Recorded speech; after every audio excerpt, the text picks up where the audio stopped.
concorrente, a gente faz. Aí a gente faz todo o projeto, desenho. Aí, se eles quiserem fechar o molde também, a gente faz o molde também.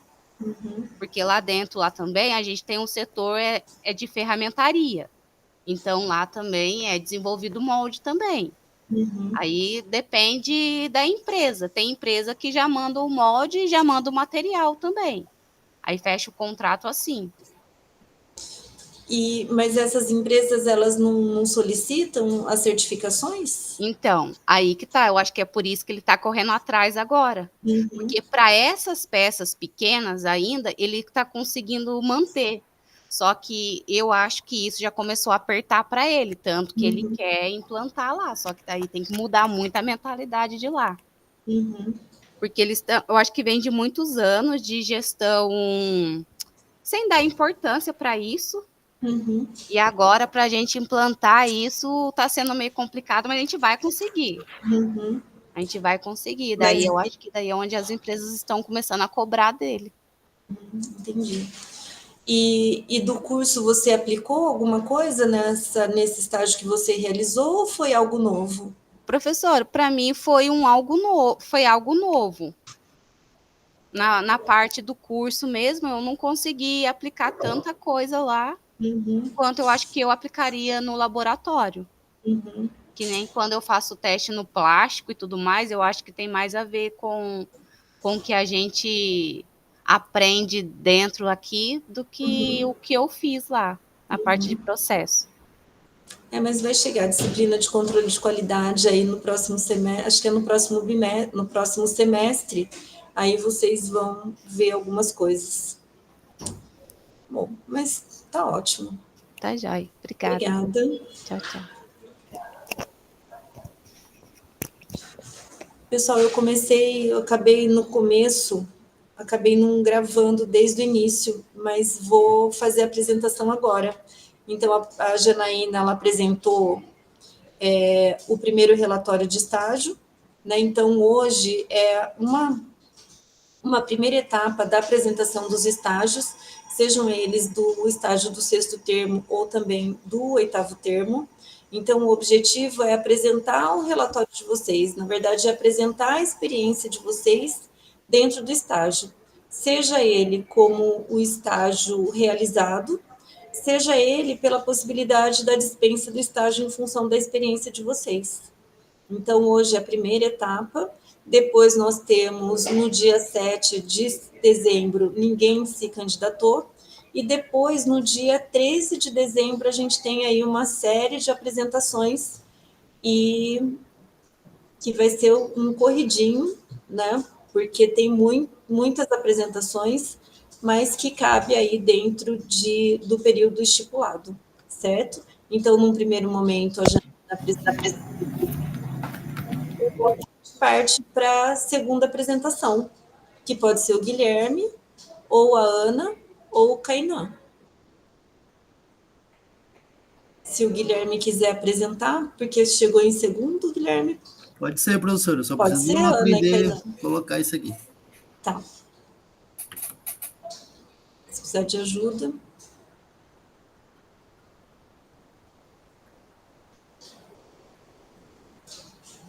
Eu venho aqui em apresentar, professor? Isso, é uma setinha. Isso.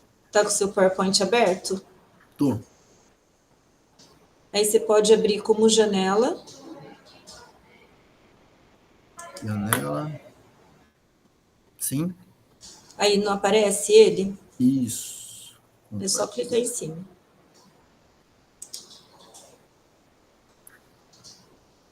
Se quiser colocar aqui embaixo.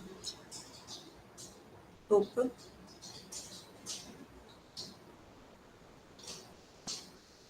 Saiu aí, apertou o botão errado?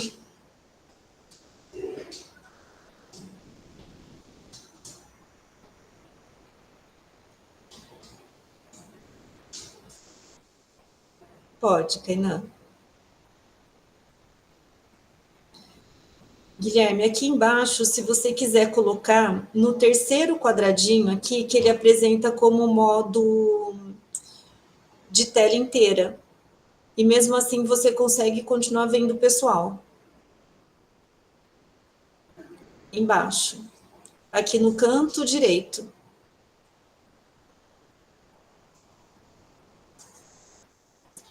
Mais. Não tem vários quadradinhos aí embaixo?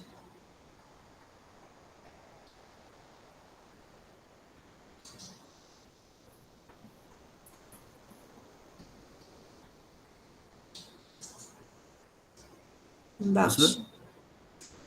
Embaixo. Embaixo. Não tem 4 aqui? Você não vê os quadradinhos aqui embaixo? Nesse canto que você tá com o cursor? Professora, travou tudo. Aí eu fechei a apresentação, aí voltou. Tá. Bom, apresenta do seu jeito. Espera aí, deixa eu abrir aqui de novo. Preciso dele.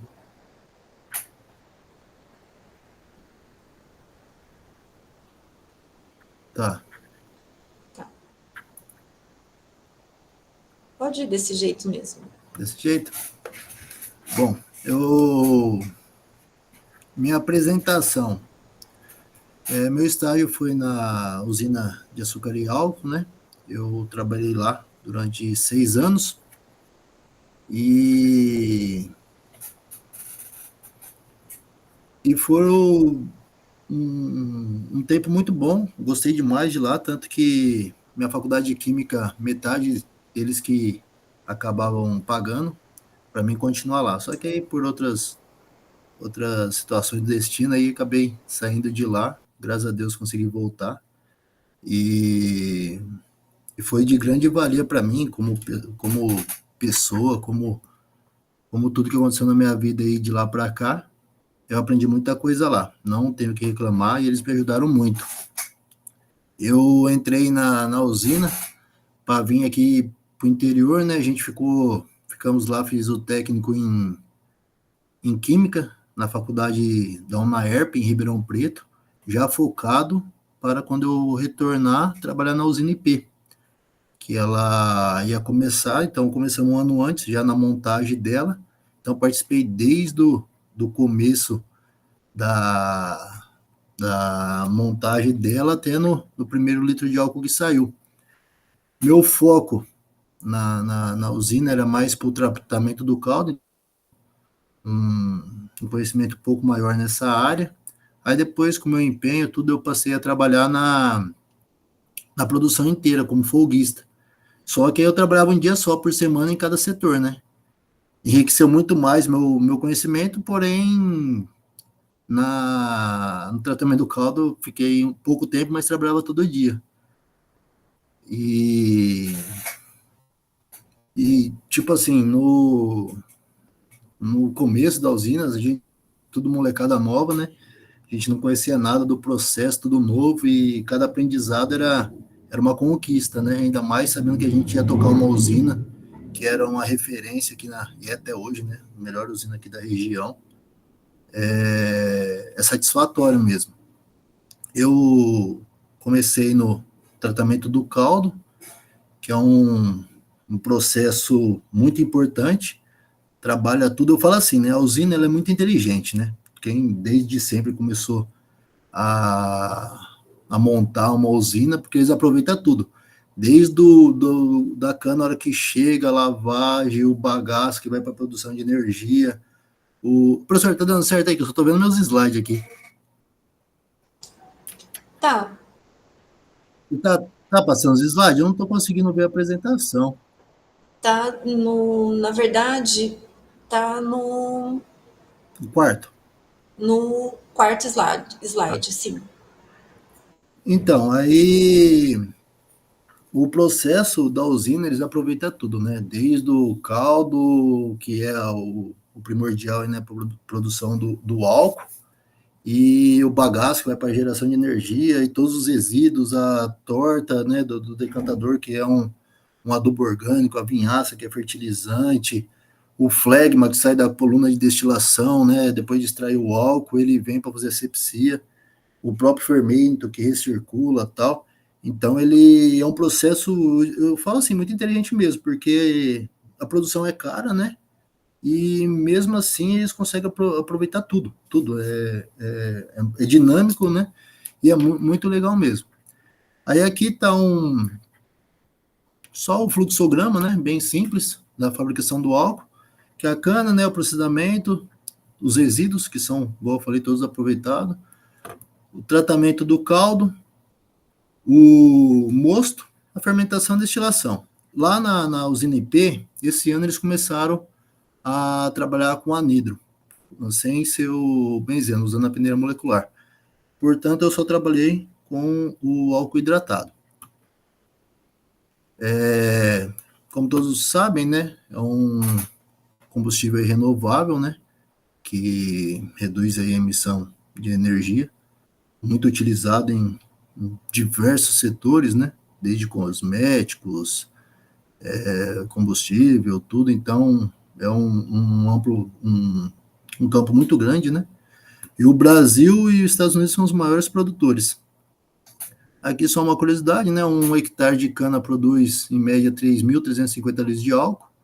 Lá a cana é totalmente mecanizada, sempre foi desde o começo. Já tinha estudo que em 2014 ia ser proibida a queima, né? Por diversos fatores aí. Ela chega no laboratório, nesse PCTS, que é pagamento de cana por teor de sacarose, posterior para moenda. Lá ela é triturada, moída, né? Bagaço, 30% de bagaço, melado, 70%. Estou só passando meio rapidinho aqui, que depois eu vou dar uma focada melhor nos outros slides. Aí o tratamento do caldo, que é por meio da decantação, aquecimento, aí forma o caldo clarificado, que vai para a fermentação. Lá na fermentação, ela é misturada com as leveduras, que vai gerar, né, o vinho levedurado aí, que depois é centrifugado, que aí o fermento volta, né, para as cubas, para posterior para a adorna novamente, e o vinho vai para a destilaria, onde é produzido o álcool e outros derivados aí. E são armazenados em grandes tanques. Aqui na moenda eu conheço um pouco, porque eu era curioso, às vezes o serviço estava rodando certinho e ficava andando, curiosando a área dos outros, setor dos outros aí, mas é bem interessante também, e parece simples, mas qualquer bobeira que embucha um terno desse para o processo inteiro, aí complica na fabricação, né, no resto da produção, na geração de energia, e a cada minuto da usina parada é muito dinheiro que a usina deixa de conquistar, né, de produzir, né. Aqui essa moenda aqui embaixo é a que a gente usava lá. Tem outras por difusores, mas ela é limitada. É a quantidade que ela é feita, e é isso mesmo, quando é um difusor. Lá é por ternos. Então, se quiser aumentar a produção, dá para aumentar os ternos aqui e aumentar a produção. Então, é mais vantajoso. Essa mesa alimentadora, hoje em dia, ela não usa mais a água, porque como é cana picada, se lavar a cana, acaba perdendo, né, bastante açúcar dessa cana aí. Então, as canas picadas só vêm, aí passa pelo picador, aí nivela, desfibrilador, tem esse eletroímã, que é muito importante, porque vem pedaço de colhedeira, vem de tudo aí, e o que cair esses rolos que comprimem, né, que trituram a cana aí, pode danificá-los. Mesmo que tenha um robô aqui, ou uma pessoa que fica soldando o tempo inteiro, o dano é grande, né. Aí aqui mostra um pouco melhor a entrada da cana, e a saída dela, o tempo inteiro pressurizada, passa por todos os ternos, o bagaço vai para geração de vapor, para energia, e no último terno aqui é adicionado água, que é para extrair ainda mais o caldo, deixando apenas o bagaço, né, e sendo aproveitado aí todo o caldo. Aqui é o setor que eu mais trabalhei. A princípio, eu comecei nessa parte aí que, digamos assim, trabalhava todo dia um pouco mais sujo, que trabalhava com o lodo, né, o decantador, mas esse caldo clarificado, né, esse caldo do decantador aí, ele sai da moenda, e passa por uns regeneradores que aumentam um pouco a sua temperatura, que chega aí a mais ou menos uns 55 a 60 graus. Depois passa para os aquecedores, para chegar até... Esse aquecedor é troca de caldo com vapor, né, que é o próprio vapor que é gerado. Aí chega em 110 graus, mais ou menos. Aí ele entra aqui em cima, não sei se dá para ver certinho, estou mostrando, tentando mostrar, que é um balão de flash. Porque se esse caldo entrar com uma temperatura muito alta, direto no decantador, aí vai revirar tudo, né? E o processo de decantação vai atrapalhar, porque tem muitos gases. A hora que entra nesse balão de flash, ele quebra de uma forma assim, controlada a pressão, diminuindo a temperatura de forma controlada. O caldo entra um pouco mais, digamos assim, mais tranquilo, né? No decantador. E esse caldo sai esse caldo da cana, o pH dele é em torno de 4,8 a 5,3.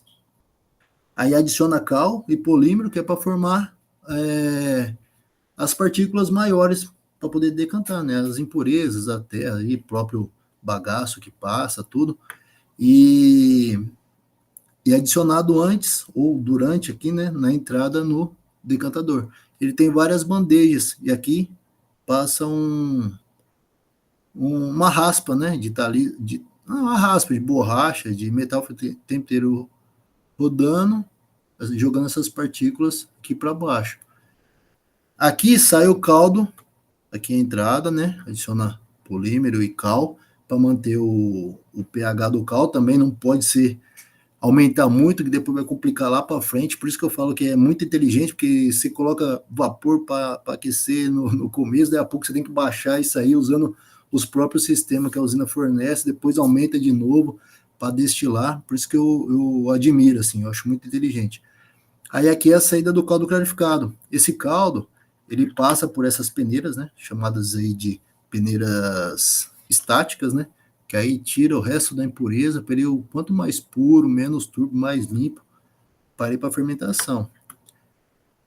Aqui embaixo, o lodo gerado é bombeado, aí adiciona bagacilho, leite de cal também, para controlar os pH, para ele, a hora que cair no filtro, prensa, ele ser extraído, e esse caldo vai voltar para o decantador para ser reaproveitado.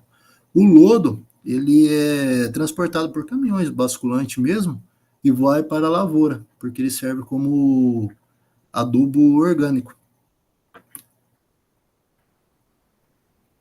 Aqui os objetivos, né, do tratamento do caldo. Remover as impurezas de suspensão, aumentar o coeficiente de pureza, produzindo um caldo limpo e transparente, e o volume mínimo de lodo.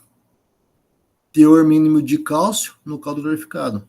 Porque, tipo assim, às vezes a gente coloca um pouco mais de cal, ajuda aí na floculação, na decantação, mas depois você vai gastar muito mais ácido, que é até mais caro que o cal lá na frente para manter o pH das dornas, por exemplo. Então,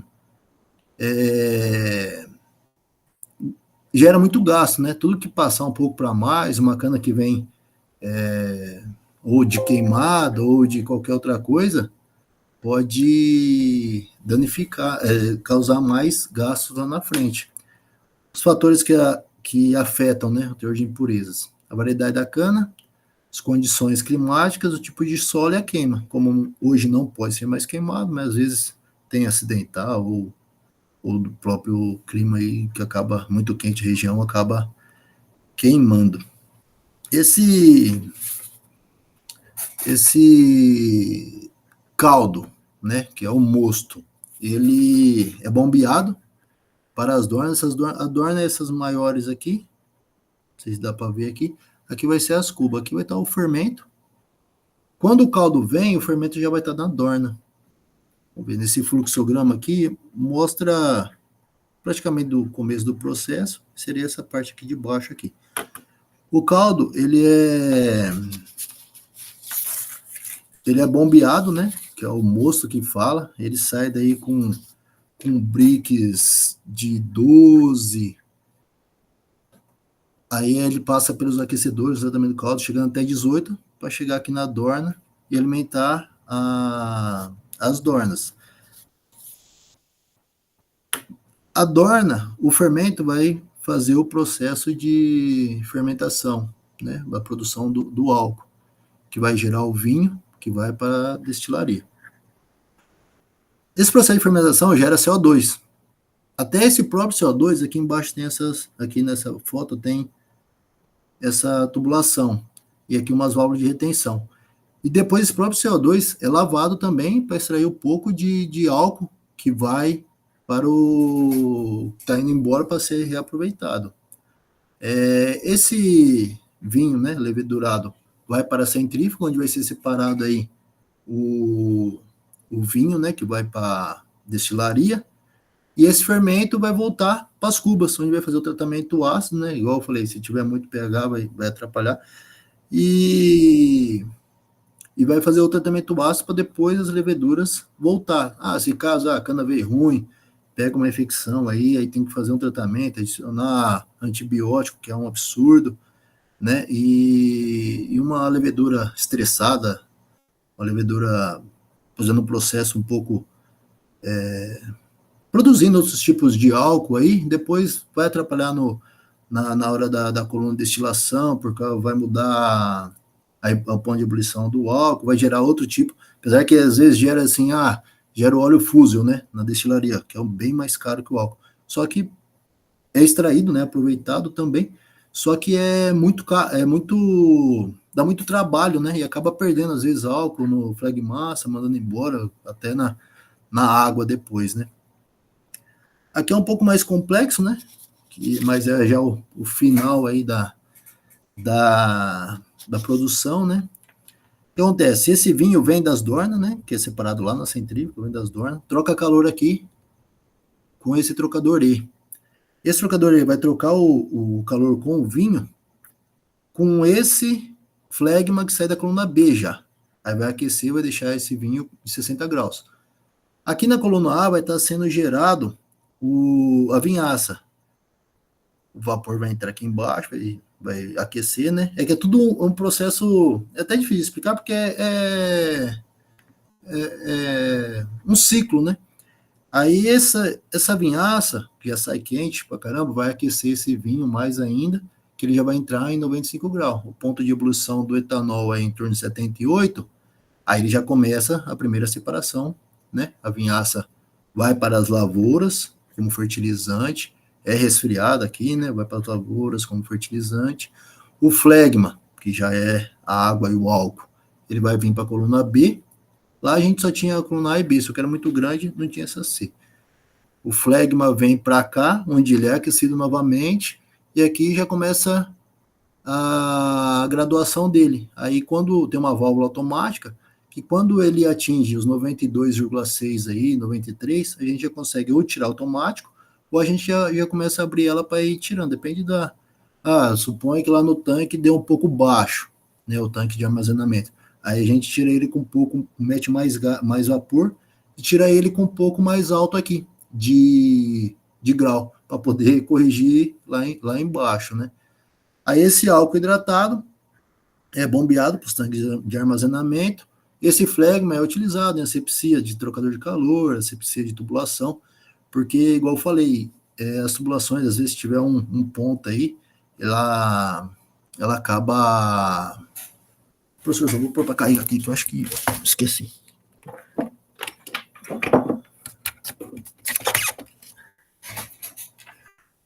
E acaba acontecendo o que? O caldo, ele fica parado, aí gera algumas infecções. Então, a gente sempre parava a usina por chuva, por algum outro motivo, a gente pegava e já fazia asepsia. Abria os trocadores de calor e começava a lavar, e para gerar o menos de gasto com esses tipos de antibiótico, né? Essas coisas. Então, era para mim estar lá, né? Até hoje eu gostava demais de lá, só que a usina trabalha demais, então trabalha muito, não tem dia, não tinha... Era 5x1 minha escala, demorava 40 dias para estar em casa com a família, e comecei a procurar outras coisas, mas graças a Deus consegui, até eu brinco, né? A professora Patrícia me ajudou bastante.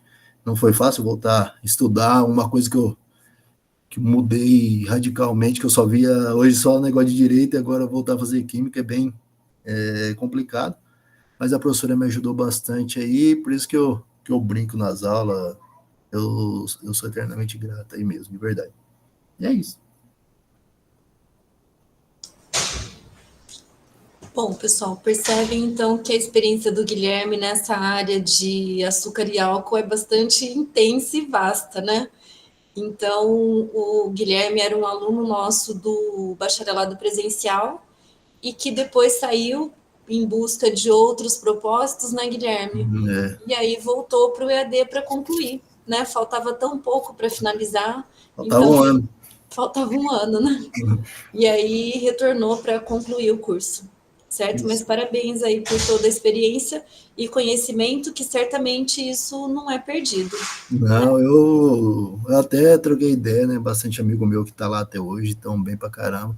Ela falou, mano, só me dá uma lembradinha na temperatura, no não sei o quê, porque a gente esquece, você mudou alguma coisa, né? Aí eu andei trocando bastante ideia com eles aí.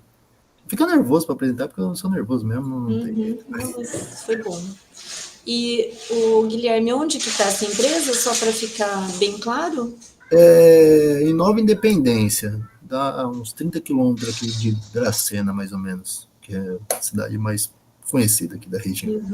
Que na verdade é no Oeste Paulista. Isso. Então ela está aproximadamente 100 quilômetros de Presidente Prudente? Vai dar uns 130. 130? Minha casa dá 100, vai dar uns 130, mais ou menos. E é uma usina importante para a região, porque ela o emprego aqui gera, né? Economicamente, ela desenvolveu toda aquela região em função do empreendimento que foi e também da quantidade de empregos que gerou. Aí a cidade que ela está, em Nova Independência, na época, eu acho que tinha, acho que não era 1.000 habitantes, acho que não tinha em Nova Independência. Hoje a cidade, a gente entrava assim, só terra, era tipo assim, era um bairro, parecia. Hoje você entra na cidade, coisa mais linda, um monte de gente, comércio, porque não é só a usina, né?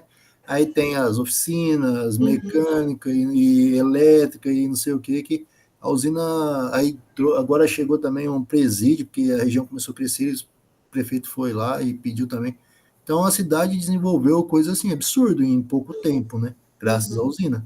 E é uma usina assim, é muito conceituada, dos grupos Biage, da Pedra Agroindustrial lá, tanto que a responsabilidade dele de pegar era 30 moleque, né, para fazer técnico em química, e mais 30 em mecânica para a parte agrícola, e transformar isso aí tudo em profissional em um ano, e dar a responsabilidade de tocar uma usina,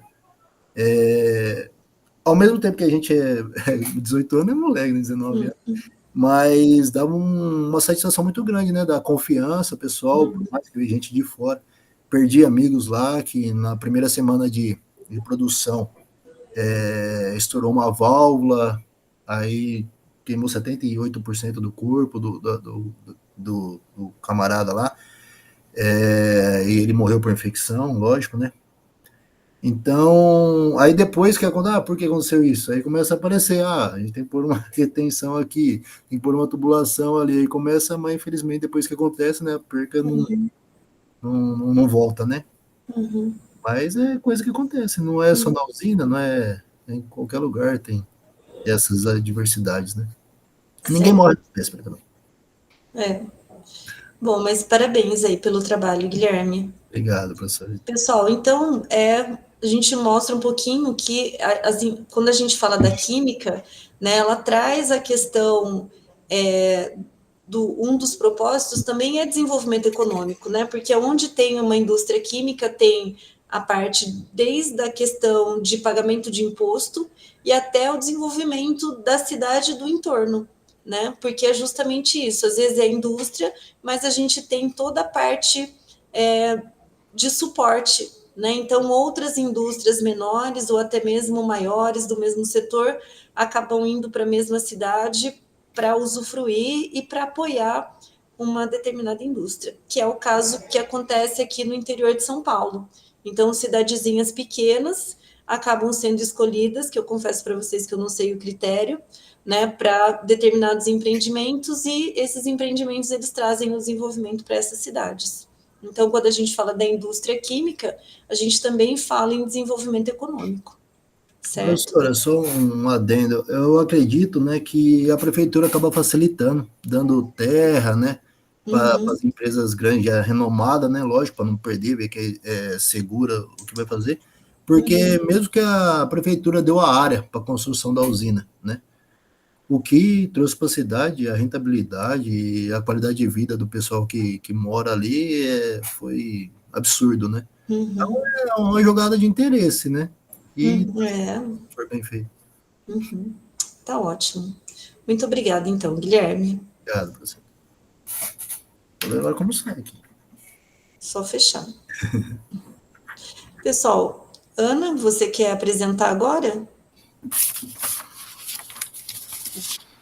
Oi, boa noite. Sim, pode ser. Então, vamos lá?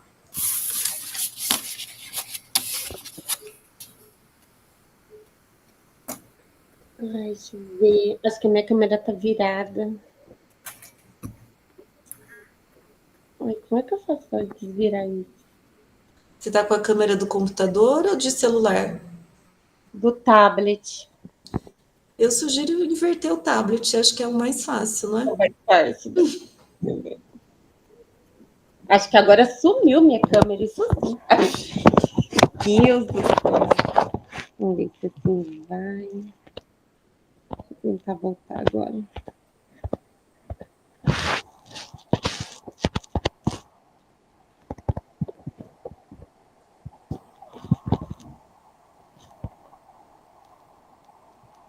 Oh, meu Deus. Tá difícil. Pronto. Acho que agora eu consegui. Desde já vou pedindo desculpas, porque eu esqueci de fazer a apresentação no PowerPoint. Eu faço 2 faculdades. Eu fiz 3 apresentações PowerPoint e eu esqueci dessa. Mas então tá. O meu não seria bem um estágio, né? Que eu pedi licença de estágio, porque eu já trabalho em laboratório de controle de qualidade já há bastante tempo.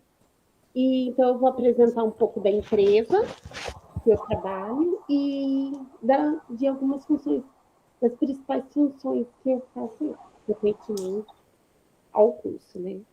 Então, eu trabalho na Agropalma. Ela é uma empresa que fabrica óleos e gorduras vegetais.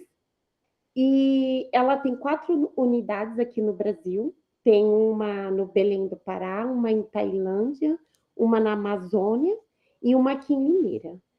A Limeira é a principal de refino, fracionamento, hidrogenação, ele faz todos esses processos. Tailândia e Belém do Pará, eles trabalham mais com extração.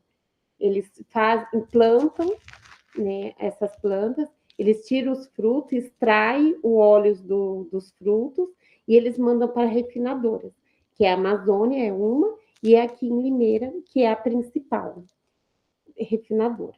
Quando o óleo chega aqui, ele chega num tom bem escuro, de um marrom escuro quase preto. Então, ele é degomado, ele é branqueado, e depois ele passa por um processo de desodorização, que é um processo que é separado em 2 etapas. Tem o refino químico e o refino físico.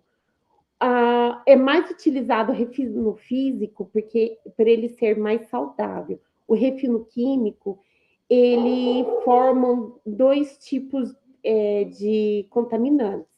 3. É o 3-MCPD, o MOX e o MOA. Né? E o refino físico não tem tanto esse tipo de problemas, ele agride menos nessa questão. Então, essas desodorizações, eles clareiam mais o produto depois do branqueamento, diminui a acidez, eles tiram excesso de água que fica na gordura por conta da degomação e também eles diminuem a oxidação do óleo e da gordura. Aí depois disso, ele já está pronto para venda. Nessa extração são formados 2 produtos, que é o óleo de palma, né, que nós chamamos de bruto, e tem o que sai da semente da fruta, que nós chamamos de estearina, também é aproveitada, ela também é feita uma gordura em cima disso. Então, são 2 produtos brutos que saem, né, dessa semente. E depois disso, ela pode ser transformada em vários subprodutos, ela pode ser fracionada, que a fracionada do produto do óleo de palma, ele pode vir oleína e estearina de palma, e pode ser ser fracionada mais vezes ainda. E também é o mesmo caso com a palmiste, né? Uma oleína de palmiste e estearina de palmiste. Também tem um processo de hidrogenação. Então, isso depende muito da onde vai ser aplicado esse produto para o cliente, do pedido do cliente. Também é feito formulações, tipo uma mistura de oleína, uma mistura de estearina. Então, são bastante produtos que são formados em cima disso, e a Agropalma faz formulações, vendem brutos ou refinados, aí vai depender do cliente. São vários tipos de clientes para panificações, para alimentos diversos, sorvete, bolacha, chocolate, também vai para sabonetes, produtos cosméticos, também é usado até para giz de cera, né? Por ser um instrumento infantil, então tem que ser alimentício. Então, ele é utilizado para várias áreas, tá? Agora, as análises que são desenvolvidas lá. Tem a análise da acidez, que é por titulação, que ele faz a determinação de ácido graxo livre da amostra. Tem o teor de umidade, né, que é a porcentagem de umidade que tem na minha amostra, que tem que ser o mínimo possível por ser óleo, né? Tem também a análise de cor, que é determinada através da luz transmitida, né, por uma cuba de vidro. Nós usamos um equipamento, né, um colorímetro para definir essa cor. A análise de ponto de fusão, que nós fazemos através de capilaridade, né? Então, é a temperatura que a gordura amolece no capilar, né? Que é uma das especificações exigidas, que é o ponto de fusão dele. O teor de sólidos, que nós usamos a técnica de RMN, de ressonância magnética nuclear, né? Que nessa análise é determinada a porcentagem de todos os núcleos de hidrogênio, dos prótons, né? Que estão na amostra, que é compostas núcleos de hidrogênio, né, em suas fases líquida ou sólida. Então, e também é feita análise de antioxidantes, os mais utilizados é BHT e TBHQ, né? Então, nós fazemos análise qualitativa para ver se ela está presente ou ausente desse antioxidante. Tem também os procedimentos de boas práticas, que é feito no laboratório, tem as verificações que são regularmente diárias, né, feitas de temperaturas, verificações de equipamentos, de padrões, né, o recebimento das amostras para poder fazer as análises.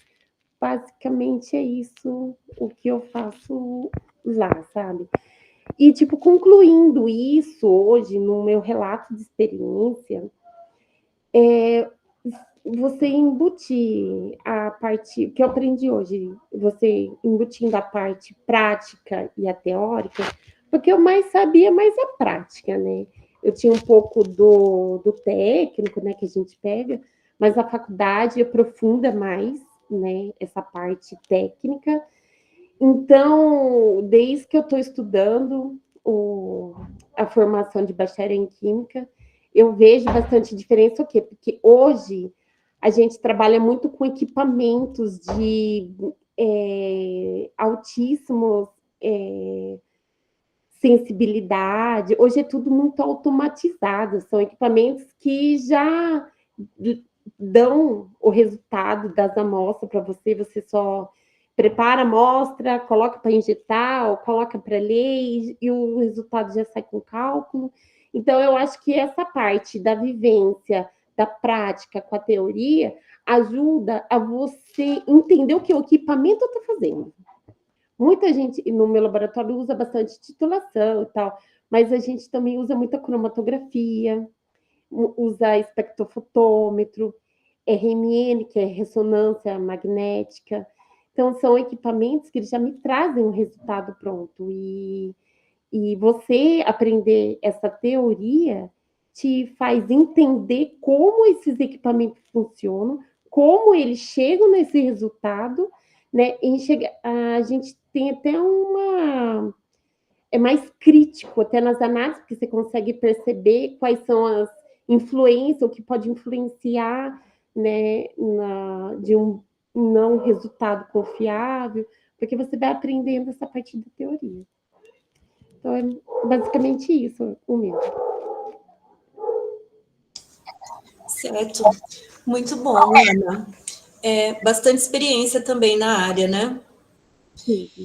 E como que chama a sua empresa? Agropalma. E ela está em Limeira. A unidade que você está é em Limeira. Isso. Eu sou da unidade refinadora em Limeira. Isso. Então, a sua unidade ela é refinadora? Sim. E onde que é extraído o óleo de palma? Nas unidades de Belém, no Pará, e na Tailândia. Certo. Pessoal, o óleo de palma hoje, se vocês têm o hábito de ler a composição de alimentos, o óleo de palma está praticamente em todas as composições de alimentos que utilizam óleo. Sim. A única questão é que o óleo de palma ele é um óleo problemático, porque embora ele seja de origem vegetal, ele é um óleo que tem muitas saturações, né? E não insaturações. Então, ele faz mal para a saúde. E aí a gente vai olhar sorvete, bolachas, muitos alimentos, assim, é surpreendente a quantidade de óleo de palma que está presente, né? E cresce, né? E cresce bastante, porque eu sei de regiões do Cerrado que estão se tornando regiões de plantio de palma, né? Então, substituindo até o óleo de soja que era colocado em algumas composições. É isso, né, Ana? Isso mesmo. E hoje, então, mudando bastante, hoje está até... Não é uma exigência ainda a questão da interestificação. Para poder substituir essa questão do trans. Então, você tem um limite de trans, mas tá para entrar em vigor essa lei de não ter mais trans. Aí vai começar o problema mesmo. O problema do quê? De colocar o de palma ou tirar? De colocar. Porque ele produz bastante trans também. E é um dos motivo que eles têm uma interestificação na empresa. Entendi. E no caso, você falou aí do refino dele, que ele é basicamente feito um refino físico. Sim. Então, que são processos... temperatura e pressão. Isso. No caso do refino químico, você diz que, como subproduto, tem 3 produtos que são problemáticos. E aí que você falou a sigla deles. Aí você sabe o nome por extenso deles? É muito, muito complicado, não lembro. É que nós usamos muita sigla, né? Mas você não sabe nem o que ele é, se ele é um solvente orgânico, apolático, um hidrocarboneto. Eu sei que o 3-MCPD, ele é hidrocarboneto. Agora, o Moshimo, ele é novo. Ele, tanto que nem tem muito estudo sobre ele. Conseguiram desenvolver, foi agora, esses últimos meses, análise para ele lá. Tanto que foi assim, até bastante falado, está sendo o top da empresa, que está conseguindo fazer análise desse Moshimo, que ele foi descoberto há pouco tempo. E a empresa é grande? Quanto que ela processa de óleo aí? Você tem ideia? Olha, diariamente ela processa, acho que umas 150 toneladas. Por dia, por semana, Por, por dia? por dia. E sai caminhões a granel, uns 15 caminhões contendo 35 toneladas por dia, mais ou menos. Nossa, É bastante. bastante, é bastante. E ela, desculpa, no começo, eu não sei se você falou se ela é uma multinacional ou se ela é uma indústria nacional. Ela é uma indústria nacional. A Nacional? unidade dela a principal é lá de Belém. Uhum. E no caso, lá é só palma? Vocês trabalham só com óleo de palma ou com qualquer tipo de óleo vegetal? Só palma. Então ficou uma planta exclusiva de palma. Sim, só palma. Certo. Então tá bom, pessoal. Eu acabei não perguntando, mas se alguém tiver alguma dúvida e quiser fazer uma colocação, pode ficar à vontade. Eu Então, tenho uma dúvida. Onde é que eu vou colocar o meu relatório de estágio? Ou não, tá no campo dele depois? não entendi. O relatório de estágio nosso final. No aprender mesmo. Ah, já tem aberto lá? Eu acho que já está aberto. Se tiver passado a data, me avisa que eu abro de novo. Tá bom. Tá bom? Obrigada, viu? Nada. Pessoal, alguém quer fazer alguma colocação, tirar alguma dúvida? Então, vocês observem na composição dos alimentos, principalmente quem consome muito alimento industrializado, sorvete, bolacha, verifica que sempre tem óleo de palma lá. Certo? Obrigada, Ana. Pessoal, vocês perceberam a diversidade, né? Então, a gente teve apresentação de indústria de materiais plásticos, tivemos a parte de usina sucroalcooleira e agora vimos a parte de uma indústria de óleo, né? Então, isso é bastante enriquecedor, que é uma coisa que nós não tínhamos no presencial, porque a maioria do pessoal fazia na nossa região e ficava com um pouquinho da indústria de alimento e com usinas. Então, o IAD nos permite ter essa diferença de áreas, que na verdade é basicamente regional, né? Que é onde vocês atuam, certo? Então, por hoje, pessoal, agendado, falta do Kainan, que nós temos 4 apresentações hoje. Então, a quarta, Kainan. Bom dia, bom dia. Bom dia, não, boa noite. Tô tentando configurar certinho para poder transmitir. Ver se vai dar certo.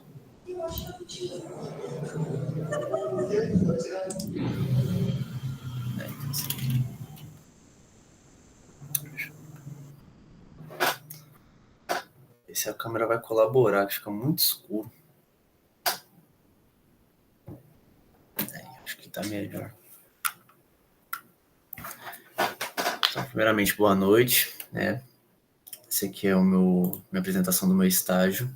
Eu fiz estágio numa farmácia manipuladora de remédio que tem aqui na minha cidade. É a farmácia do Vela, é bastante conhecida, né? Eu vou começar dando uma introdução, falando sobre um pouco das questões do remédio manipulado, né? Vou falar um pouco das boas práticas de laboratório não, de farmácia, falar um pouco do ambiente de trabalho que eu trabalhava e a área que eu acabei atuando, né? Bom, sobre a questão dos remédios, né? Normalmente, quando a gente vai pegar remédio, a gente pensa mais na questão da farmácia. Eu achava que todos os remédios poderiam, sim, ser manipulados, mas, tipo, eu achava que tinha que misturar eles, mas não exatamente, né? Tem uma diferença bem grande, que principalmente é uma das vantagens que tem na questão do remédio manipulado. A questão dele é que, às vezes, você vai querer comprar uma vitamina pro cabelo, mas aí você tem que comprar na farmácia só ela, mas você também quer uma vitamina para a pele em si, você tem que comprar a parte. A vantagem dos remédios manipulados é essa, você pode colocar um pouco de cada, né, mas também depende, porque a gente trabalha com vários tipos de cápsula, normalmente de 400 a 600 miligramas. Mas a vantagem é essa, só que a desvantagem é que, pelo fato de ser manipulado, a data de validade dele é um pouco menor, né? Varia em média, assim, de 6 meses até menos. Mas isso até que não é tão prejudicial assim se você for contar as vantagens, porque você pode colocar muito, mas tipo, muito mesmo, vários produtos, elementos de vitamina e coisas do tipo em uma só. Inclusive eu deixei separado aqui, né? Eu não posso abrir o arquivo, mas é tipo uma tabela, né? E cada tabela aqui a gente coloca os material. Eu não pude pegar o documento, mas eu pedi para ele, o meu supervisor, deixar uma folha à parte para mim, de coisa antiga. E na tabela, que no caso é uma ficha, né? A gente coloca os tipos de produtos que vão ser misturados. E para a pessoa ficar ciente, né, do que ela tá tomando, obviamente. Aí cada vitamina a gente deixa detalhada a parte, sobre para que ela é. E você chega lá e fala, não, eu quero só uma vitamina para o cabelo, mas eu também quero uma vitamina para melhorar a resistência das unhas. Ele vai manipular tudo certinho para você e vai te entregar. Só que a desvantagem, que nem eu falei, entra nesse caso do tempo da validade ser menor. Aí, quando eu entrei lá, ele falou um pouco sobre as boas práticas de manipulação de farmácia, né? No caso, falou da estrutura do lugar, sobre os utensílios, cada um ser identificado, né? Então, tipo, na bancada a gente tinha o nome dos utensílios e variando do que você precisaria fazer, você já tinha ele em mente, né? Tem que ter um técnico, que no caso era o supervisor, que ele tem que ser responsável pelo CRF, né, que é o Conselho Regional de Farmácia. No nosso caso de Química, a gente tem o CRQ. E um ponto importante são os POP, né, que é os Procedimento Operacional Padrão. No caso desse procedimento, era como se fosse um manual, né, certinho, do que a gente tinha que fazer. No caso da manipulação, ele já estava mais acostumado, né, mas essa parte de manipulação ficava só para o supervisor. A minha área já foi outra. Porém, a gente tinha bastante POP espalhado pelo ambiente, para a gente poder saber certinho para que cada coisa servia, o jeito certo de fazer, o jeito certo de manipular, o jeito certo de etiquetar, né? Aí, no caso, o meu ambiente de serviço, ele tinha que ser limpo, higienizado sempre, né? Principalmente antes de começar o serviço e depois, né? Aí a gente tinha várias salas. A sala da pesagem, que eu fiquei nessa sala, a sala de manipulação, que ficava o meu supervisor, e outras coisas também que a gente tinha que fazer, obviamente de usar os EPIs, então a gente usava jaleco, a gente usava máscara, a gente usava touca para não correr o risco de cair cabelo, né, dentro dos remédios manipulados, né, porque ninguém queria isso, e principalmente luva. A gente tem que levar a critério muito a questão da luva, porque a gente está mexendo com literalmente um material que outra pessoa vai ingerir, né, pelo amor de Deus, você chegar lá sem luva, com a mão mal higienizada e principalmente com questão de unha grande, aí a gente já não podia, né, entrar mais no ambiente, né? Então era levado sempre à risca. A minha área, eu fiquei mais na área de encapsulamento, mas como eu falei antes, eu separava mais os materiais, então ele chegava com a ficha técnica, que eu acabei de mostrar, ele chegava com a ficha e falava, ó, tem esses produtos. Eu ia na sala de armazenamento, procurava os produtos tudo certinho, separava, eu pesava a quantidade de produto, separava em uma encapsuladora os comprimidos, que variava, que nem eu falei, de 400, 500, 600 miligramas. Eu não consegui pegar a tempo, acabei esquecendo de pegar os comprimidos para mostrar, mas esses comprimidos normais, normalmente o mais comum utilizado é o de 600 e 500 miligramas, que a gente meio que já está acostumado. Mas tem até de microgramas também, mas é bem específico os casos, e nesses casos de microgramas a gente tem que ter receita, né? Porque tem que ser bem manipulado certinho, só que eu não cheguei a mexer com a parte de microgramas, e sim de miligramas. Então eu separava, pesava os materiais tudo certinho e deixava separado para o meu supervisor. Ele ia na sala de manipulação, manipulava os produtos tudo certinho, porque às vezes, dependendo da situação, tinha que ter algumas reações, e depois ele me retornava esse produto já manipulado. Nesse caso, quando chegava esse produto, eu pegava uma encapsuladora, que é como se fosse uma mesa cheia de furinho, você colocava os comprimidos, abria eles e ia separando com uma espátula.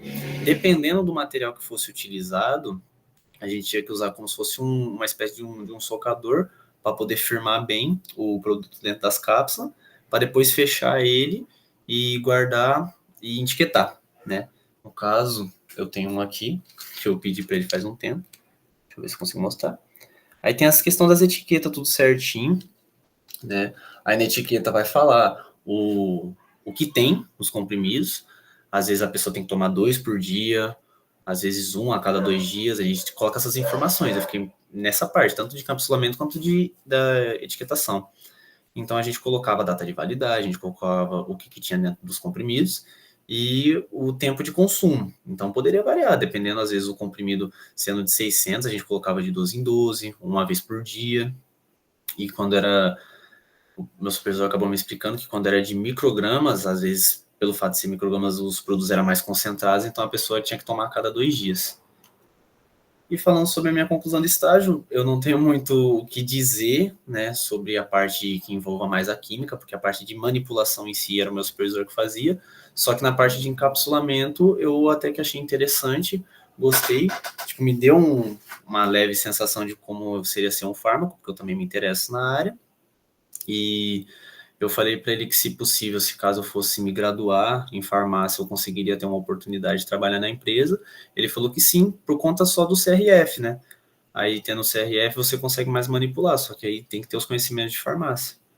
Então, em geral, meu estágio foi nessa parte. Certo, Kainan. E nessa empresa, então, você apresentou a parte dos cuidados, né, e dos EPIs que você utilizava, mas tinha a questão da certificação, do controle de qualidade disso tudo? Não, a gente tinha o certificado tudo certinho, tinha detalhado na parede, né, da questão de manipulação e coisa do tipo, mas, que nem eu falei, somente o supervisor conseguiria manipular. Né? No meu caso, para estágio, a gente só ficava na parte de encapsulamento, mas ele também dava uma leve introdução do como funcionava a manipulação dos remédios, para a gente não ficar, tipo, sem nada na cabeça, só ficar lá na parte de encapsulamento, só ficar ali naquilo, entendeu? Então ele falou, se caso você tiver uma formação, tiver um curso nessa área, a gente já consegue trabalhar na parte de manipulação em geral. Mas você trabalhou com pesagem também ou só encapsulamento? Não, trabalhava com a pesagem. A gente fazia ficha técnica, ele anotava os produtos, a gente vai precisar de uma manipulação desses materiais, eu ia pegando os materiais da sala de armazenamento, pesava o tanto certinho e deixava separado para ele. Certas coisas ele manipulava, certas coisas não, entende? Então, tipo, no final era tudo junto, né? Você juntava tudo, mas tinha coisas que envolviam reações para serem manipuladas. Essas coisas eu deixava separado e mandava para ele. E, no caso, não sei se vocês acompanham essa parte de esporte, que algumas pessoas são pegas com doping. E aí eles falam que não sabia que estava ingerindo aquilo e que existe uma contaminação cruzada. Você que trabalhou... Desculpa. Você que trabalhou numa farmácia de manipulação, é possível realmente acontecer essas contaminações cruzadas, ou o ambiente ele é isento para que eu não tenha contaminação de um reagente com o outro? A gente foca ao máximo, Patrícia, não ter nenhum tipo de contaminação. Mas o que acontece? Uma desvantagem que, pelo menos para mim, eu acho muito crucial, que eu não sabia, nas farmácias tem que ter o certificado da Anvisa. É monitorado pela Anvisa. Na farmácia você tem que ter a Anvisa. Tudo que você manipular é certificado ali. Nas farmácias de manipulação, não necessariamente os produtos precisam ter o certificado, mas o estabelecimento sim. Então, se você for uma farmácia de manipulação, ela é certificada pela Anvisa, tá tudo nos padrões. Só que os materiais não, porque eu posso pegar o material A, misturar com C, misturar com D, entende? Agora, na farmácia não, na farmácia cada um tem o seu tipo. Então, vai ter um remédio para dor de cabeça, é só manipulado para dor de cabeça, entendeu? Ali não, ali eu posso posso manipular um remédio para dor de cabeça e colocar uma vitamina, se eu quiser. Então, o que não é certificado oficialmente são os materiais que a gente faz, né? Então, não é oficialmente pela Anvisa que o meu produto que tem uma vitamina K, uma vitamina B1, B2, né? Mas na farmácia já tem, entende? Então, pode ocorrer sim a questão da contaminação cruzada por causa dessa falha, digamos, entendeu? Mas o ambiente preza ao máximo não ter contaminação cruzada. A gente levava muita risca. Ah, esqueci a... Não, você não vai entrar. Se você não tiver a luva, você não entra no ambiente, higieniza a mão, leva muito a sério, entendeu? Meu cabelo não é gigante, mas tinha que usar touca, se possível, coloca até 2 para garantir. A gente levava muita risca nisso. Certo. Tá bom. Alguém tem alguma colocação, alguma pergunta? Janaína? Eu quero perguntar uma coisa para o Kainan, é uma curiosidade, na verdade. Hoje mesmo eu estava falando sobre isso, professora, que no ano que vem, o meu próximo estágio, eu vou tentar conseguir em uma farmácia de manipulação aqui, porque tem bastante, né? E é uma oportunidade, tá. Mas a minha pergunta é, tem várias pessoas que às vezes falam que o remédio de manipulação muda muito o composto dele, a qualidade do composto? Varia do... Como é que fala? Da manipulação, né? É outra desvantagem. Ainda bem que ela comentou que é outra desvantagem também, porque tem profissional que manipula de qualquer jeito, né? Ah, só fazer essa reação aqui, acaba fazendo correndo. A gente fazia os processos, tinha vez que o meu supervisor ficava coisa de 30 minutos dentro da sala manipulando. Ah, mas era uma manipulação simples. Não, mas a gente vai levar ao pé da letra, vamos levar a risco isso aqui certinho. Então, na questão de contaminação, de mudança de composto, isso vai do profissional, né? A gente tentar ao máximo não, perder a qualidade do produto. Então, se você pedir um produto com certas características, a gente vai precisar ao máximo de manter aquelas características. E se por um obséquio a gente acabar contaminando, a gente descarta. A gente começa tudo de novo. Não, não, vamos tentar ajustar. Não, deu errado, descarta. Porque isso não só mexe com reações químicas com você e o produto, mas outras pessoas vão ingerir, né, o que você está manipulando. Então, você às vezes pode colocar a vida de uma pessoa em risco por uma simples contaminação. Aí deixa eu perguntar outra coisa. Ai, eu curiosa, né? E eu fiquei curiosa mesmo. Por exemplo, assim, que nem lá na indústria de plástico, né? Tem de um fornecedor que a matéria dele é mais cara, só que também é de melhor qualidade, né? Sim. E isso também ocorre dentro da farmácia? Tipo assim, às vezes tem um fornecedor de um tipo de matéria-prima que ele é melhor, sabe? Que a matéria-prima dele é mais confiável, não tem nenhum tipo de adulteração? Então, pode ocorrer. No caso da ficha, deixa eu abrir aquela rapidinho. No caso da ficha, mostra a validade e o fornecedor também, entendeu? Que nem aqui no caso da queratina, a gente pega de uma empresa chamada SM Empreendimentos. E... Cadê o... Normalmente essa SM Empreendimentos é a que a gente mais pega, a gente tem literalmente fornecedores fixos. Mas o meu supervisor falou que, por via das dúvidas, se caso a gente precisar pegar de outro fornecedor, a gente prioriza mais a qualidade, mesmo que seja caro, né? Porque ele sempre coloca em pauta isso, fala, gente, a gente está mexendo com pessoas, né? Ah, não é só produto, não, a gente vai vender os produtos para as pessoas vão ingerir, entendeu? Então a gente sempre foca nesse quesito, a gente está mexendo não só com produtos, mas com vidas. Então a gente, por mais que seja mais caro, a gente prioriza a qualidade. Mas tem lugares sim, ele estava falando comigo que quando ele foi fazer essa questão de farmácia, o lugar onde ele se especializou, né, teve mais o conhecimento, tinha bastante disso. Ah, o fornecedor, a qualidade é um pouco inferior, mas é mais barata. A pessoa ia lá e pegava. No caso onde eu trabalhei, a gente, por mais que seja mais caro, 10 vezes mais caro, mas tem a qualidade boa, então a gente pega. Entendi, obrigada. De nada. E também, né, pessoal, vai da responsabilidade da farmácia de manipulação, né? Porque é isso que o Kainan falou. Na verdade, porque é o receituário que chega, né? Que ele tem que ter tantas miligramas sei lá, de vitamina C ou de um determinado princípio ativo anti-inflamatório, né? Então, vai da credibilidade do trabalho sério da farmácia. Né? O que altera também, muitas vezes, é a qualidade da matéria-prima, porque ele vai comprar, que nem ele vai produzir vitamina C, ele vai comprar o ácido cítrico, não,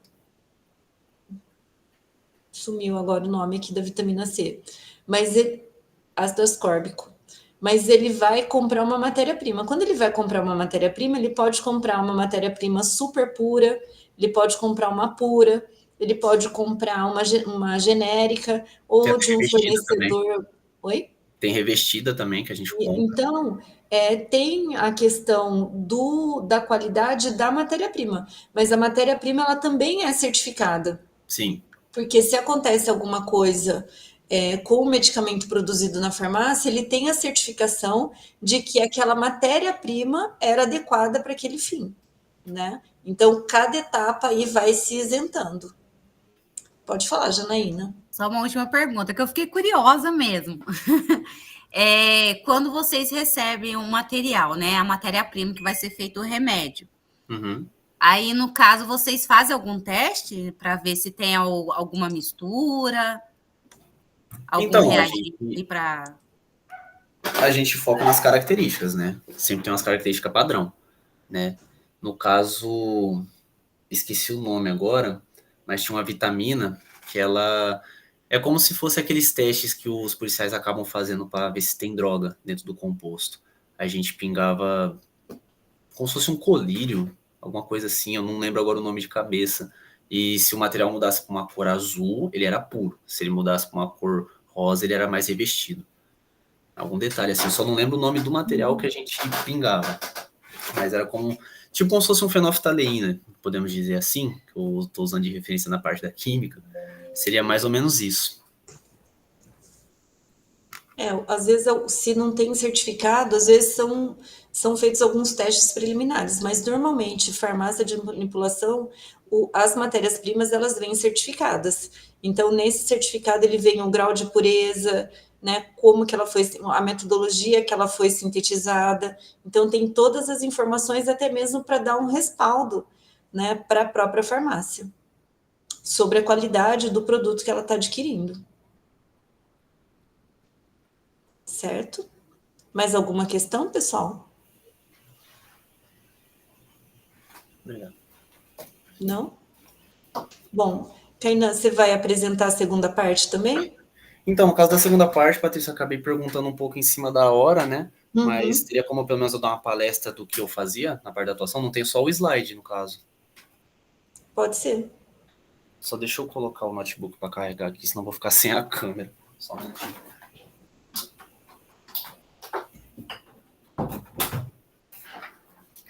Kainan, e onde que está localizada? Que cidade que está essa farmácia que você trabalhou? Aqui em Rancharia mesmo, né, na minha cidade, Rancharia. No caso agora da parte de química que eu fiz, eu fiz 2 estágios, né? No caso, não, minto, eu fiz um estágio e tive uma experiência que foi nas usinas de açúcar e álcool, né? No caso, eu ficava mais na parte do laboratório, né? Essa parte do laboratório a gente era dividido em bancadas, a gente analisava massas e méis, a gente analisava açúcar, a gente analisava os álcools que a gente fazia e a cana-de-açúcar bruta, vindo da moenda. No caso, quando eu fiz o meu estágio, eu não cheguei a mexer com açúcar e nem com álcool. Eu só mexia mais com a parte das águas, que é, verdade, outra bancada. Eu mexia mais com a parte das águas, as massas e um pouco da cana também, né? No caso, o primeiro estágio que eu fiz foi na usina Zilor, localizada em Quatá, que é perto de Rancharia, coisa de uns 15, 20 quilômetros, se eu não me engano. Fiz um ano de estágio lá. Nesse um ano, eu desenvolvi esses conhecimentos. Então, a gente coletava as águas das caldeiras para poder ver se estava contaminado, a gente via se estava com o pH tudo em dia, porque, querendo ou não, é um sistema, então vai reutilizando. E eu ficava na parte das massas. Então, eu coletava massa A, massa B, os méis também, e um pouco do bagaço. A gente via a umidade do bagaço para ver se estava tudo certinho, porque num sistema de produção de açúcar, tudo se reutiliza, né? Não sai nada ileso, né? O bagaço que fica no final da cana, ele é reutilizado para poder servir de combustível para as caldeiras, por isso que essas usinas funcionam 24 horas. Então, quanto mais combustível você tiver para a caldeira, mais você vai produzir, e quanto mais produção, mais bagaço você vai ter, e fica nesse loop. Nessa parte do estágio, eu não consegui me aprofundar tanto, eu só me aprofundava mais nas análises para ver como é que funcionava, mas aí quando eu fui trabalhar oficialmente mesmo, que foi na usina Atena, que é localizada aqui em Martinópolis, que deve ficar uns 30 quilômetros de Rancharia também, eu já era analista júnior. Na parte do analista júnior, eles me colocaram na parte das águas da caldeira, como eu já tinha falado do meu estágio, só que depois de um tempo eu fui para a fábrica. Na parte da bancada da fábrica, além de eu mexer com as massas e méis que eu já tinha o costume, eu comecei a mexer com o açúcar. Aí, nesse quesito do açúcar, eu comecei a perguntar mais para os supervisores como é que funcionava esse processo, né? No caso, o Guilherme ele apresentou, né, a parte do processo, e, tipo, era até engraçado, porque eu literalmente conseguia ver o meu supervisor explicando tudo de novo, por onde que passava as coisas, o que cada parte do setor fazia, né? A gente ficava mais na parte do laboratório, mas eu também quis entender um pouco mais na parte do processo. Então, nessa área de atuação, eu fiquei na questão do laboratório. A gente analisava a cor do açúcar, a gente analisava os pontos pretos para ver se não tinha nenhuma contaminação, a umidade para ver se não estava usando muito vapor para não poder queimar o açúcar. A cor a gente também podia definir com base na cor se o açúcar, que tinha vários tipos, a gente produzia o VHP, na usina Tenda a gente produzia o VHP, que é mais usado em piche. Agora, na Zilor, a gente já produzia açúcar para consumo, de cristal fino e coisas do tipo, contanto que a gente transportava para outras indústrias. Então, esse quesito de análise de laboratório, eu gostei bastante, né? Foi isso que me inspirou a fazer meu bacharel, porque eu tive breves experiências no técnico. Então, nessa área também, na questão das massas, a gente via o pol e a Brix, né? O Brix, no caso, é o teor de sacarose, o pol para ver a pureza. Então, quanto melhor o Brix, mais pureza tem a massa ou o açúcar em si. E isso indica também a questão do seu gosto e tal, a questão da coloração e as reações que vão ter nele. Aí, no caso, a gente diluía os méis para poder analisar, que era mais fácil. A gente decantava, a maioria das coisas a gente tinha que decantar para poder ler a pol. E na média dos méis, se eu não me engano, a gente fazia entre 80. O xarope, que era o caldo vindo do processo, a gente tinha em média de Brix de 40%. O pol, o Brix era 40% e a pol, se não me engano, era 60%. Agora, o açúcar, quando a gente fazia a pol dele, era sempre de 99 para cima. 99,95. Chorando aí, se pudesse, a gente colocava 99,92, porque como é que o açúcar não vai ter um doce, né? Não vai ter um gosto doce. Por mais que a gente produzisse na Atena, no caso que eu tô querendo me referir, que a gente produzisse um açúcar para fazer piche, a gente tinha que ter essa pol em mente. Porque se caso a coloração do açúcar viesse a subir, a gente poderia transportar para consumo também, mas o nosso foco era para piche. Então, nessa área de química que eu acabei atuando, eu atuei na parte dos laboratórios, o que coincidia bastante com o meu curso. Então, depois de muito tempo de faculdade, eu finalmente consegui entender uma coisa que a gente fazia direto, mas que era confuso para mim, que era a cromatografia. Né? Se eu não me engano, acho que foi ano passado que eu acabei vendo essa matéria no semestre. Na Zilor, eles têm um aparelho de cromatografia, que é uma máquina mais ou menos, acho que de 1 metro, tinha que colocar em uma bancada à parte. No caso, essa máquina, você colocava coisa de, vamos supor, 5 milímetros, 5 ml, né, no caso, do açúcar diluído. Ela analisava, mostrava a sacarose, a frutose, isso tudo em tabela.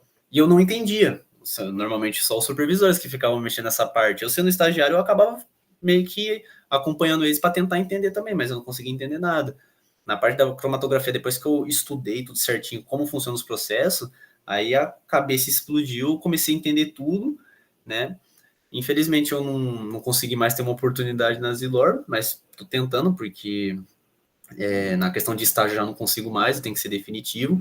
E é bem difícil alguém sair do laboratório, né? Porque são vagas que o pessoal fica durante anos, né? O supervisor que a gente tinha lá, que era o Alan, ele estava lá coisa de 15 anos, 15, 12 anos, alguma coisa assim. E o mais novo ali tinha, em média, 4 anos de usina, né?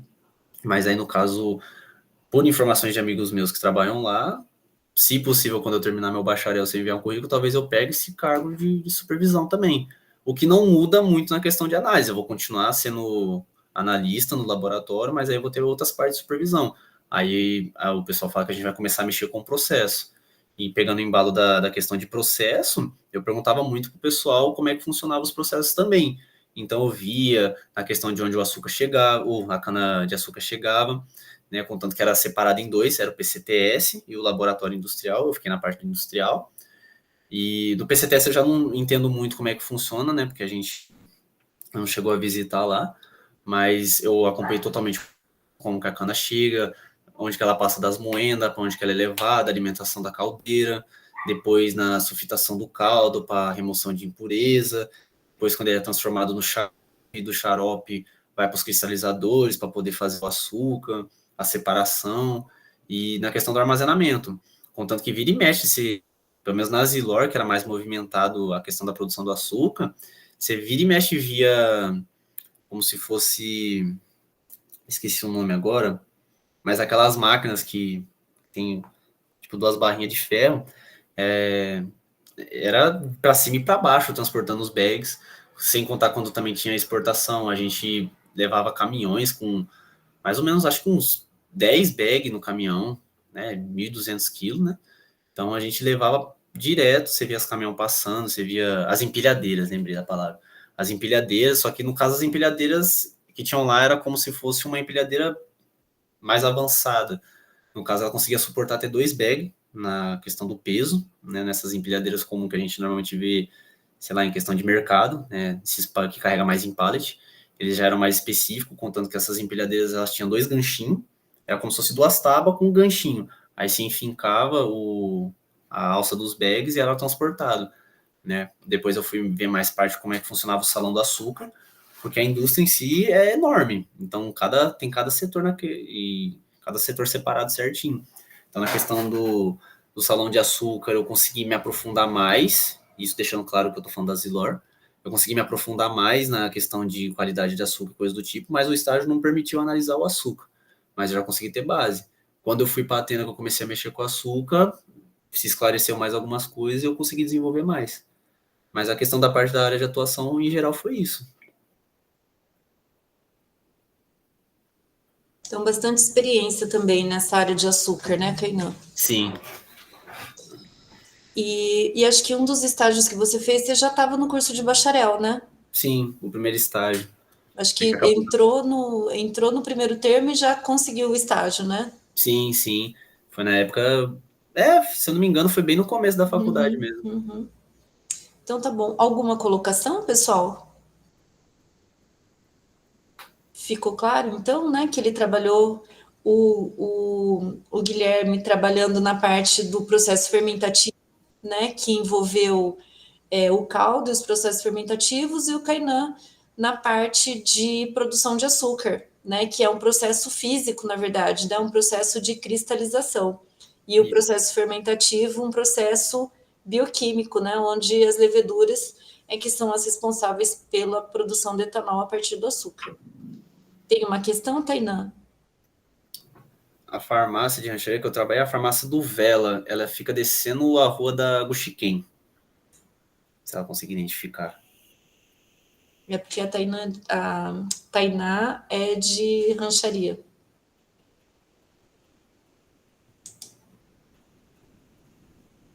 Mais alguma questão? Então tá bom. Podemos encerrar então, pessoal? Uma única questão. Olha, vocês viram que hoje a gente teve a apresentação de 5 trabalhos. E, na verdade, a gente gastou 1h30. Na sexta-feira, pessoal, nós estamos com 1, 2, 3, 4, 5, 6, 7, 8, 9 apresentações de estágio. No dia 13, que é sexta. No dia 12, a gente vai ter as apresentações de TCC, e que eu vou convidá-los. Mas, então, no dia 12 e no dia 14, a gente tem a apresentação de TCC. O que eu queria ver é se alguém dessa lista de sexta-feira tem a possibilidade de apresentar esse estágio um pouco mais cedo, para a gente começar essas apresentações do dia 13 às 18 horas. Consegue, Tainá? Pode também? Então, vamos colocar uma ordem aqui da Tainá começar. E aí, pessoal, vamos tentar ser restrito para a apresentação de 10 minutos, que no fim hoje eram só 4, então eu deixei um pouco mais solto, né? Mas se vocês puderem fazer a apresentação, que ela fica mais ilustrativa, e também atender ao tempo de 10 minutos, certo? Senão a gente vai sextar a nossa sexta-feira inteira até mais de 10h30, certo? Então, eu vou colocar a Tainá e a Milena primeiro. Pode ser? Não, menos de 10 também não, né, Milena?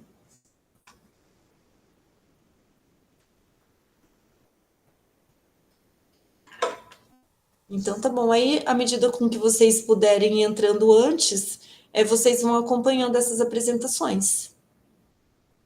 Os TCCs é dia 12 e dia 14, Guilherme. Professora, dia 9 não é para apresentar para a senhora e dia 11, oficial? Não, a data de defesa que eu tenho é 12 e 14. Ixi, eu trabalho esses 2 dias. Depois a gente vê Depois a gente direito, vê. então. Dia 14 seria também, sábado, acho que é dia 14, né? Dia 14 é sábado. Se for de manhã, é sem problema. É de manhã. Tá. Certo? Tá. Que no seu caso, Guilherme, você tinha colocado a quinta, dia 12. Nossa, na minha cabeça era dia 11. Dia 12 Não. não, então não, professor. Depois a gente vê direitinho, Tá então. bom, então. Certo? Então, pessoal, na sexta-feira, dia 7 de dezembro, a gente não tem ninguém. Então, aí no dia 13, a gente começa as apresentações às 6 horas, às 18 horas. Certo? Aí começamos com a Tainá e com a Milena. Tudo bem, então, pessoal? Ok. Então, por hoje é isso. Se alguém quiser também, a gente fica com 3 a partir das 6 horas. Se alguém tiver mais disponível. Não? Então, tá bom. Então, até mais, pessoal. Vou mandar o convitinho para vocês, então, para vocês participarem das apresentações de TCC, para vocês verem como é. Certo? Então, boa noite para vocês.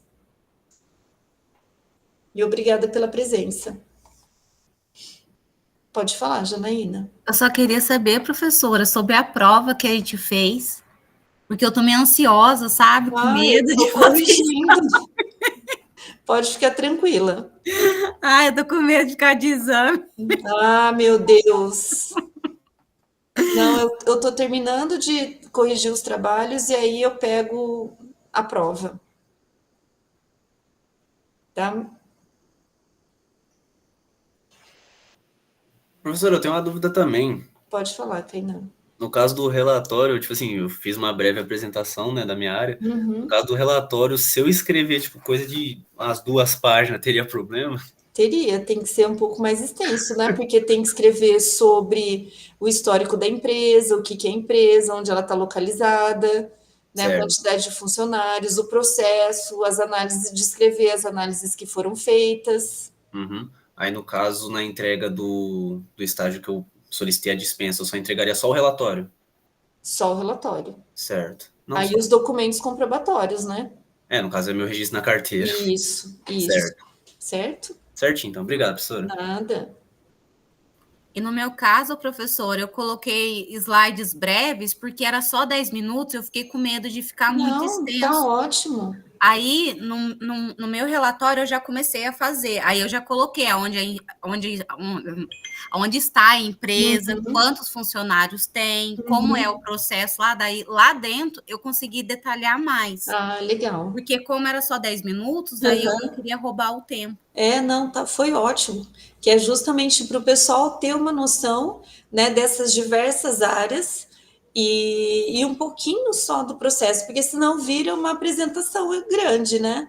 Então, é mais para a gente despertar o interesse aí do pessoal para as áreas diferentes da que eles trabalharam. Mas a apresentação está ótima. Boa noite.